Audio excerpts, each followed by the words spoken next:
Breaking చేస్తున్న Macherla MLA Pinnelli ఈవీఎంను ధ్వంసం చేసిన ఘటనపై కేంద్ర ఎన్నికల సంఘం సీరియస్ అయింది.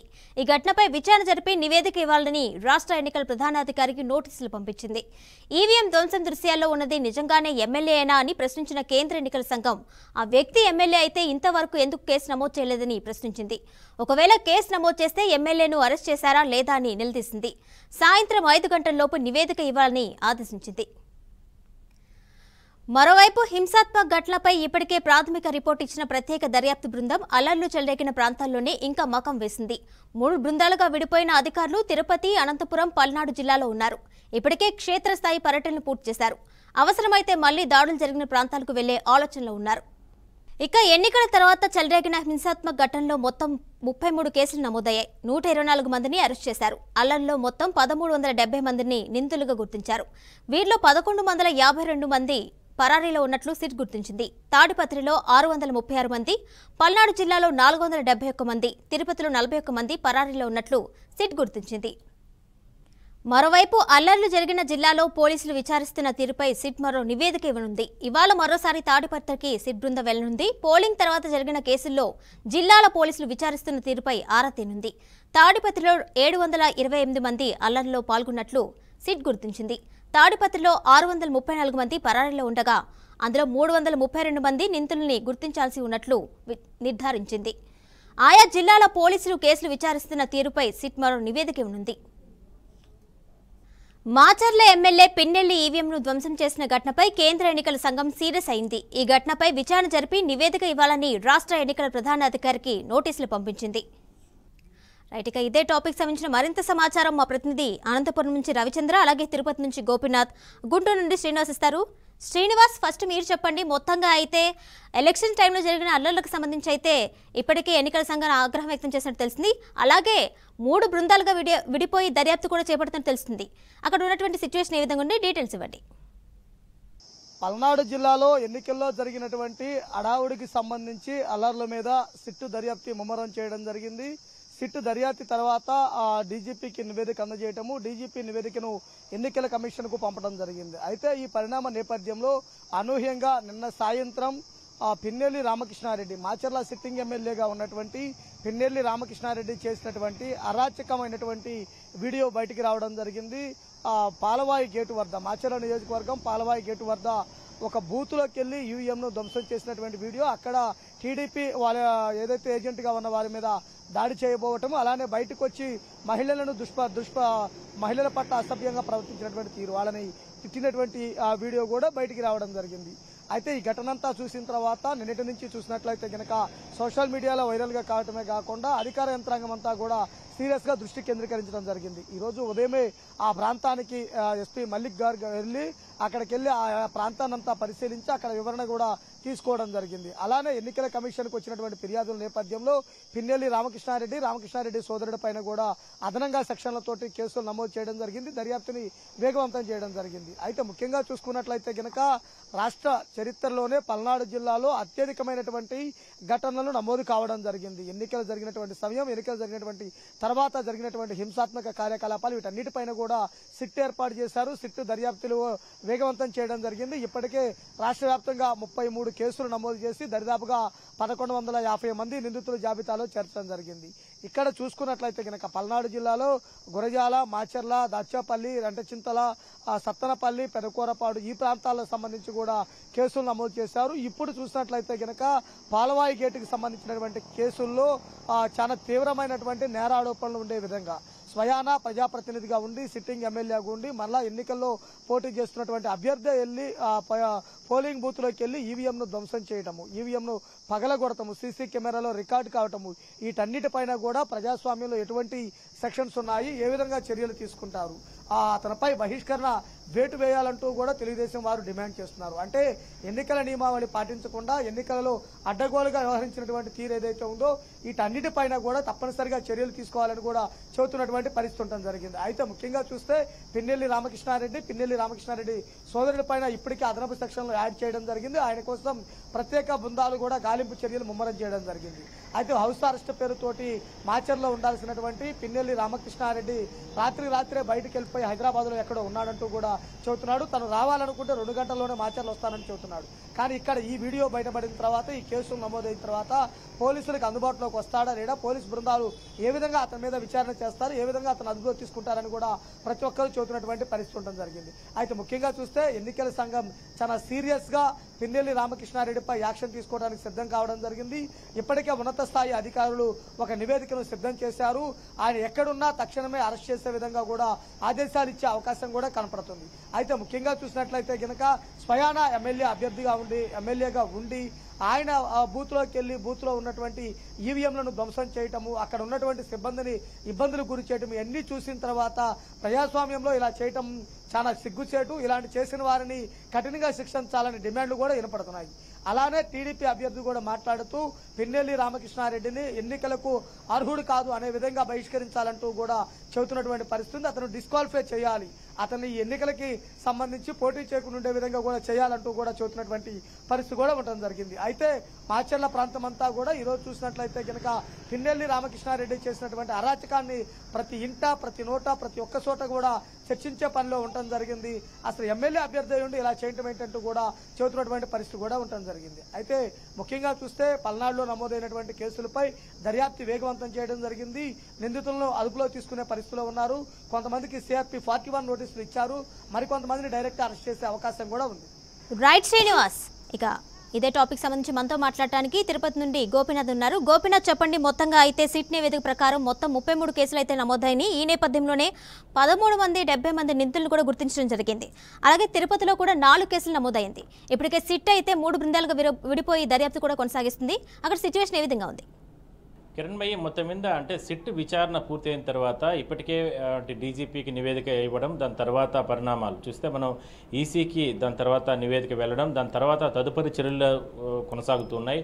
ఇప్పటికే అంటే ఆల్రెడీ ప్రాథమిక విచారణ కంప్లీట్ చేసినటువంటి సిట్టు పూర్తి స్థాయిలో కూడా అంటే చంద్రగిరి అల్లర్లకు సంబంధించి మొదటి రోజు అంటే పోలింగ్ రోజు ఉదయం నుంచి కూడా సాయంత్రం వరకు స్వల్పపాటి ఘర్షణలు జరిగినప్పటికీ కూడా దాని తర్వాత సాయంత్రం 6 గంటల నుంచి జరిగినటువంటి కీలకమైనటువంటి అల్లర్లనే ప్రస్తుతానికి పూర్తి స్థాయిలో కూడా వాటిపైనే దృష్టి పెట్టడం జరిగింది. అందులో భాగంగానే ప్రధానంగా అంటే ఈ అల్లర్లకు జరగడానికి గల కారణాలు ఏంటి, ఎక్కడి నుంచి ఇది స్టార్ట్ అవ్వడం జరిగింది, 2 పార్టీల మధ్యన తలెత్తినటువంటి వివాదానికి ఫస్ట్ స్టార్టింగ్ ఎక్కడ బీజం పడింది అనే కోణంలోనే ప్రస్తుతానికి విచారణ మొదలు పెట్టడం జరిగింది. అంటే ఏకపక్షంగా ఎక్కడా కూడా విచారణ జరగకుండా 2 పార్టీల నుంచి కూడా కీలకమైనటువంటి అంటే ఉన్నటువంటి సమాచారం ప్రకారం కీలకమైనటువంటి ఆధారాలను బేస్ చేసుకుని విచారణ జరుపుతున్నారు.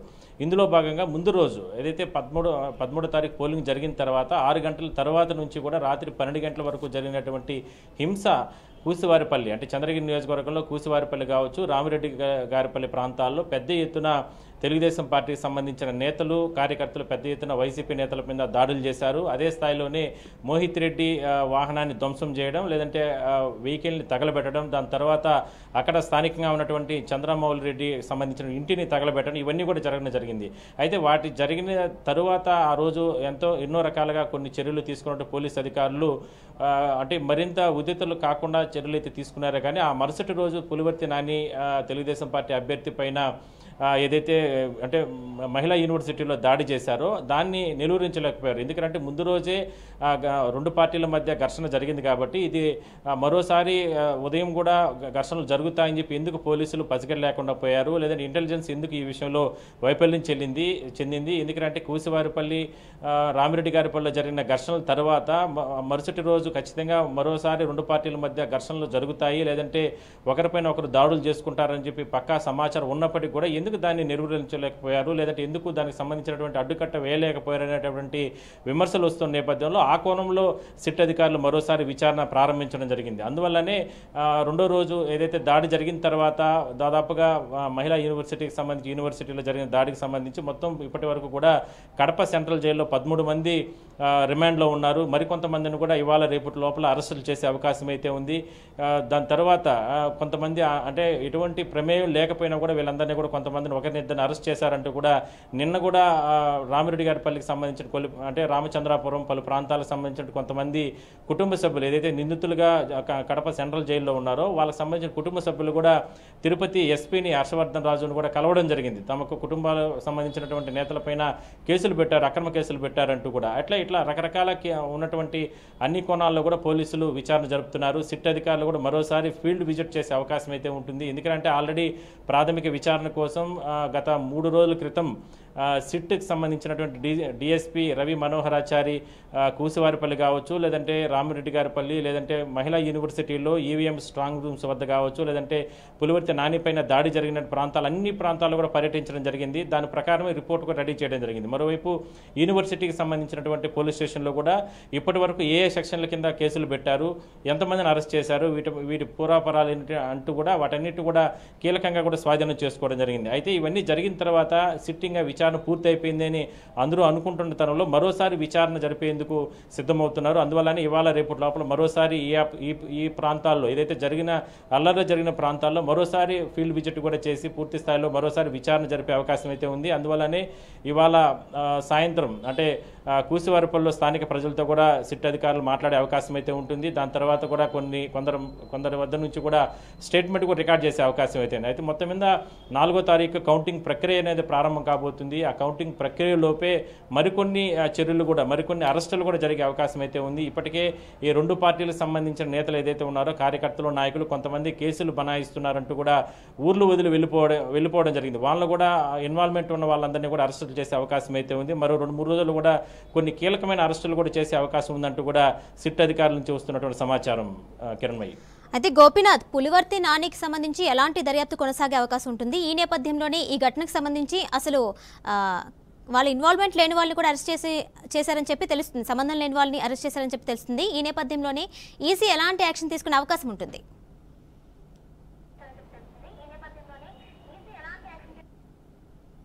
ఎందుకంటే అంటే 2వ రోజు పులివర్తి నాని పైన ఏదైతే మర్డటం జరిగిందో దాని తర్వాత సిట్ విచారణ జరిగే సమయంలో కూడా పులివర్తి నానిని కూడా యూనివర్సిటీకి సంబంధించిన పోలీస్ స్టేషన్కి పిలిపించి ఆయన కూడా విచారించడం జరిగింది. అంటే మహిళా యూనివర్సిటీ లోపల స్ట్రాంగ్ రూమ్స్ వద్దకు వెళ్తున్న సమయంలో ఎవరెవరు నీ పైన దాడి చేశారు, ఎంతమంది దాడి చేశారు, వాళ్ళని ఎంతమందిని నువ్వు గుర్తించగలుగుతావు, మరి ఆ దాడిలో నీకు ఎక్కడెక్కడ గాయాలయ్యాయి, ఈ అన్ని కోణాల్లో కూడా పోలీసులు ఆయన్ని అంటే సిట్ అధికారులు ఆయన విచారించడం జరిగింది. తన పైన దాడి చేసిన వ్యక్తుల పేర్లు పులివర్తి నాని కూడా సిట్ అధికారికి చెప్పడం జరిగింది. ఏదైతే భాను కుమార్ రెడ్డి అతని పైన కావచ్చు, లేదంటే గణపతి, వీళ్ళిద్దరూ కొంతమంది వైసీపీకి సంబంధించిన నేతలందరూ కూడా అక్కడికి వచ్చి దాడి చేశారంటూ కూడా సిట్ అధికారులకి పులివర్తి నాని కంప్లైంట్ చేయడం జరిగింది. ఆ కోణంలోనే పోలీసులు ఇప్పటికే 13 మందిని అరెస్ట్ చేయడం జరిగింది.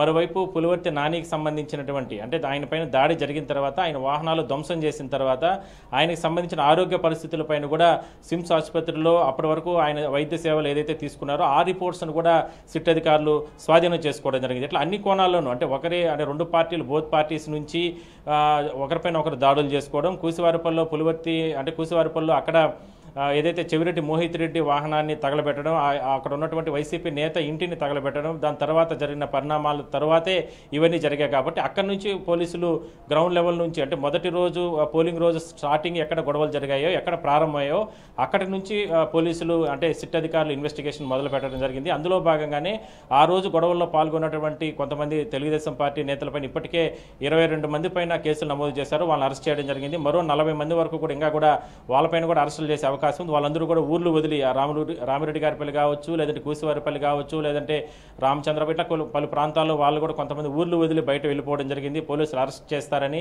అయితే పోలీసులు ఒకటే చెప్తున్నారు, కేసులో ఇన్వాల్వ్మెంట్ లేని వాళ్ళకు ఎవరూ భయపడాల్సిన అవసరం లేదు. కేసులో ఇన్వాల్వ్మెంట్ ఉండి దాడుల్లో ఎవరైతే అల్లర్లలో పాల్గొన్నారో వాళ్ళనే ఖచ్చితంగా కఠిన చర్యలు తీసుకుంటామంటూ కూడా ఇప్పటికీ కూడా సిట్ అధికారులు చెప్తున్న నేపథ్యంలో ఒకరిద్దరు నిన్న తిరుపతి ఎస్పీని కూడా కలిసి తమ కుటుంబ సభ్యులకు ఎటువంటి ఇన్వాల్వ్మెంట్ లేకపోయినా కూడా పోలీసులు అరెస్ట్ చేశారంటూ కూడా వాళ్ళు ఆవేదన వ్యక్తం చేయడం జరిగింది. ఆ కోణంలో కూడా పోలీసులు అంటే ఆ కుటుంబ సభ్యులు ఏదైతే ఆల్రెడీ కడప సెంట్రల్ జైల్లో ఉన్న కొంతమంది ఏదైతే ఉన్నారో నిందితులుగా ఉన్న పేర్లున్న వాళ్ళకి సంబంధించిన కుటుంబ సభ్యులు ఎస్పీని కలిశారు. కాబట్టి దానికి సంబంధించినటువంటి కోణంలో కూడా పోలీసులు విచారణ జరుపుతున్నారు. మొత్తం మీద మరో 2-3 రోజుల్లో మరికొన్ని కీలక అరెస్టులు, మరికొన్ని కీలకమైన అంశాలన్నీ కూడా దీనికి సంబంధించి బయట వచ్చే అవకాశం అయితే ఉంది. మరి సిట్ అధికారులు మరోసారి కూడా ఫీల్డ్ విజిట్ చేసి ఆ రోజు జరిగినటువంటి అల్లర్లు, హింస, దాని తర్వాత పరిణామాలు వాటన్నిటి మీద కూడా మరోసారి విచారణ జరిపి మరో రిపోర్టు కూడా డీజీపీకి ఇచ్చే అవకాశం అయితే ఉంది కిరణ్ భాయ్. అయితే గోపీనాథ్, సంబంధం లేని వ్యక్తులు భయపడక్కర్లేదని భరోసా ఇస్తున్నప్పుడు కూడా సీసీటీవీ ఫుటేజ్ పరిశీలించినప్పటికి కూడా ఇలాంటి వ్యక్తులను ఎందుకు అరెస్ట్ చేశారు సంబంధం లేకపోయినప్పటికి కూడా?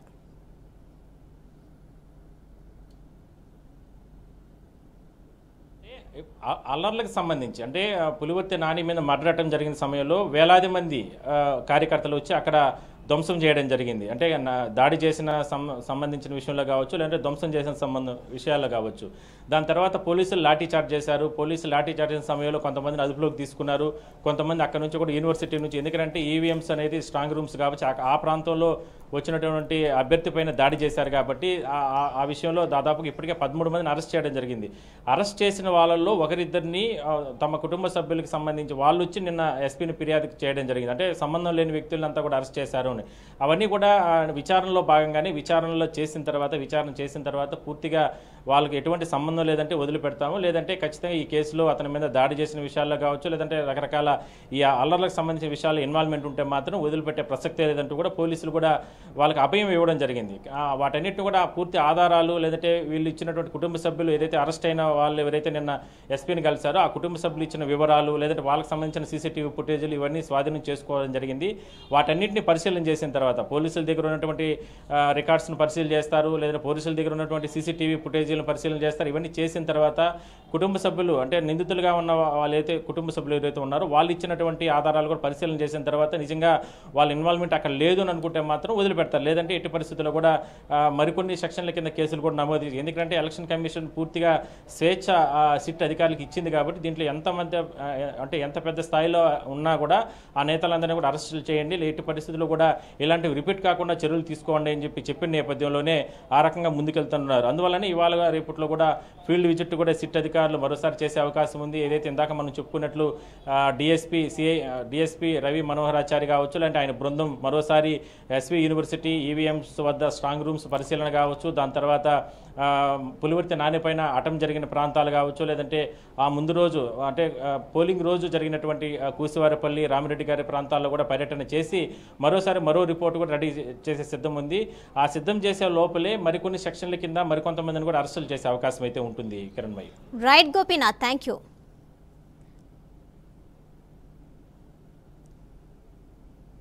రైట్గా ఇదే టాపిక్ సంబంధించి మరింత సమాచారం మా అనంతపురం ప్రతినిధి రవిచంద్ర అందిస్తారు. రవిచంద్ర, చెప్పండి, మొత్తంగా అయితే తాడిపత్రిలో జేసీ ఫ్యామిలీ పైన ఎలాంటి దర్యాప్తు కొనసాగే అవకాశం ఉంటుంది?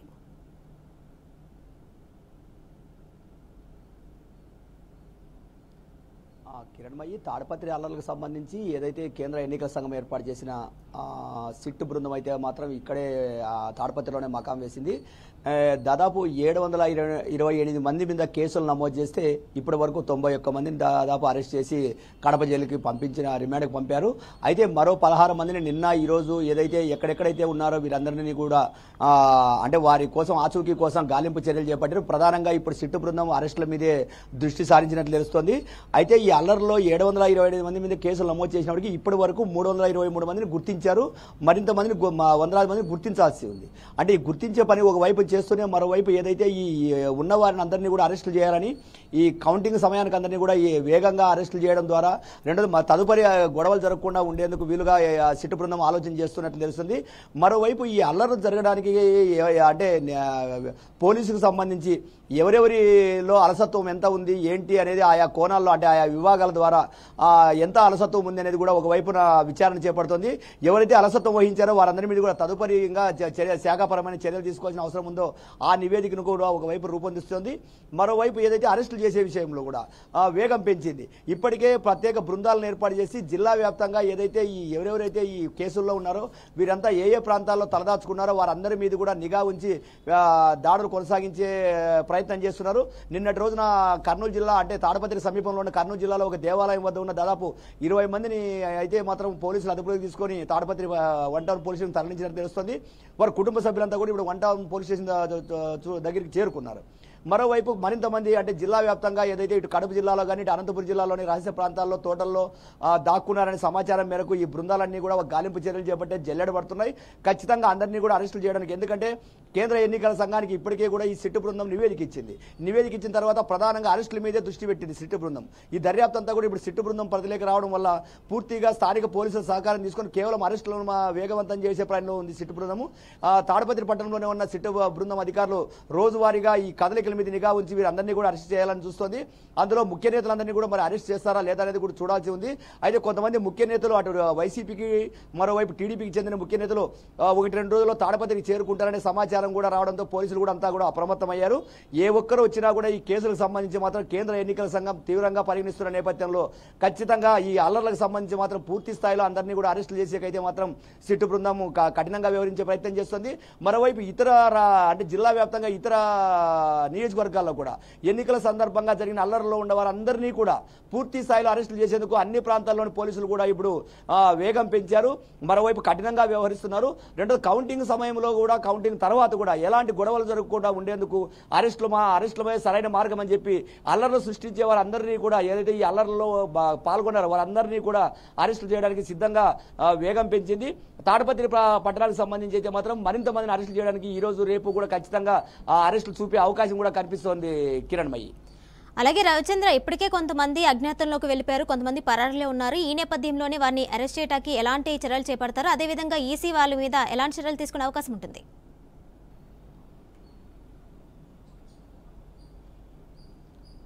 అంటే ఏదైతే నివేదిక రూపొందించిన తర్వాత అరెస్టుల మీద ఎక్కువ సిట్టు బృందం ప్రత్యేకంగా దృష్టి సారించింది. అందులో భాగంగానే ఈరోజు ఏదైతే ఈ అజ్ఞాతంలో ఉన్నవారు పరారీలో ఉన్నవారు వీరంతా ఎక్కడెక్కడ ఉన్నారని ముఖ్య నేతల సమాచారం అంతా కూడా సేకరిస్తుంది. ఆయా ప్రాంతాలకు ఖచ్చితంగా వెళ్లి వారందరినీ కూడా అరెస్ట్ చేయాలనే నిర్ణయంతో ఉన్నట్టు తెలుస్తుంది.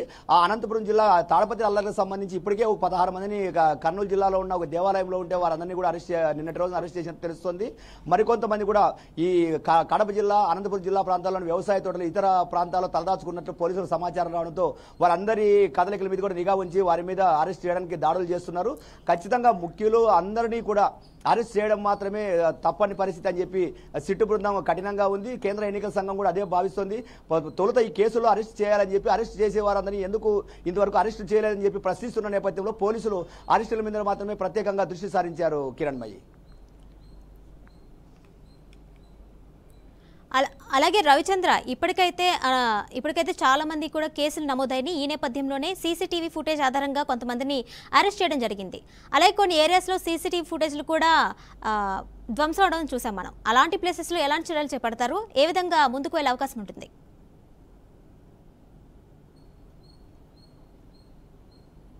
ఇప్పటికైతే తాడపత్రి పట్టణంలో పూర్తిగా కూడా ఏదైతే జేసీ ప్రభాకర్ రెడ్డి అటు వైసీపీ ఎమ్మెల్యే వైసీపీ అభ్యర్థి కేతిరెడ్డి పెద్దారెడ్డి ఇళ్లలో ఉన్న టీవీ ఫుటేజ్ అంటే కెమెరాలను అంతా కూడా ధ్వంసం చేసిన విషయం తెలిసిందే. దీనికి సంబంధించి కాకుండా ఇతర ప్రాంతాల్లో కూడా సీసీ కెమెరాలు ఉండే నేపథ్యంలో ఆ సీసీ కెమెరాల ఫుటేజ్ను కూడా సేకరించే ప్రయత్నం చేస్తున్నారు. మరోవైపు అంటే సాంకేతిక పరిజ్ఞానాన్ని ఉపయోగించి ఎక్కడెక్కడైతే ఈ అల్లర్లు జరిగాయో ఆ ప్రాంతాల్లో ఇంకా సీసీ కెమెరాలు ఎక్కడెక్కడ ఏర్పాటు చేశారు ఆ సీసీ ఫుటేజ్ కూడా తీసుకొని రెండోది ఇప్పటి వరకు 728 మంది మీద కేసులు నమోదు చేస్తే ఇప్పటికే 332 మందిని గుర్తించారు. మిగిలిన ఇంకా 200 మందిని పైగా గుర్తించాల్సి ఉంది. ఇందులో ఆల్రెడీ 90 మందిని పైగా అరెస్ట్ చేశారు. మరో 16 మందిని కూడా ఇప్పటికే కూడా అదుపులోకి తీసుకున్నట్టు కూడా మనకు తెలుస్తోంది. కాబట్టి అరెస్టుల విషయంలో మాత్రం ఖచ్చితంగా పోలీసులు అరెస్ట్ చేసిన వారి నుంచి సమాచారం సేకరిస్తున్నారు. అంటే ఆ రోజు అల్లర్లో ఎవరెవరు పాల్గొన్నారు, ఎక్కడి నుంచి రాళ్ళు సేకరించారు, ముందస్తుగా ఈ సమాచారం మీకు ముందే ఉందా, అసలు గొడవలు చేయాలనే ఆలోచన ఎందుకు వచ్చింది, ఈ వివరాలన్నీ కూడా అదుపులోకి తీసుకునే వారిని సమాచారం సేకరించి మిగిలిన వారి కదలికలు ఎక్కడెక్కడున్నారు, వారు ఎక్కడ తలదాచుకున్నారనే సమాచారం కూడా సేకరిస్తున్నారు. మరోవైపు సెల్ ఫోన్లు ఏదైతే ఉన్నాయో ఈ సెల్ ఫోన్లు కూడా ట్రాక్ చేస్తున్నట్లు కూడా మనకు తెలుస్తుంది. దీని ద్వారా కూడా వీళ్ళ కదలికల మీద నిఘా ఉంచి అందరినీ కూడా అరెస్ట్ చేసేందుకు మాత్రమే సిట్టు బృందం ప్రత్యేకంగా దృష్టి సారించింది. Kiranmayi. Right Ravichandra, thank you.